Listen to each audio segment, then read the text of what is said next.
এই জেলখানায় ঢুকলে আজও নাকি শোনা যায় বন্দীদের আর্তচিৎকার। ব্রিটিশ আমলের সবচেয়ে অভিশপ্ত জেলখানা জানেন সেটা কোথায়? আমরা কথা বলছি আন্দামানে সেলুলার জেলের কথা। ব্রিটিশরা একে বলতো কালাপানি, কিন্তু ভারতীয় স্বাধীনতা সংগ্রামীরা একে জানতো নরকখানা হিসাবে। এই জেলে বন্দী ছিলেন বীর সাভারকর, বহু বিপ্লবী ও স্বাধীনতা সংগ্রামী। তাদের রাখা হতো একা একা অন্ধকার সেলে, হাত পা শিকলে বাঁধা। দিনের পর দিন চলত নির্যাতন।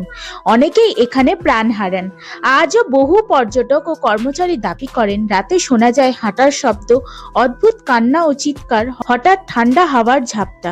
অনেকে বলেন এই জেল আজও অতৃপ্ত আত্মায় ভরা। এগুলো কি সত্যি ভৌতিক ঘটনা, নাকি এত অত্যাচারের স্মৃতি এই জায়গাকে ভয়ঙ্কর করে তুলেছে? ইতিহাস বলে এই যন্ত্রণা কখনো মুছে যায় না। সেলুলার জেল শুধু একটি জেলখানা নয়, এটা ভারতের স্বাধীনতার এক রক্তাক্ত স্মৃতিস্তম্ভ।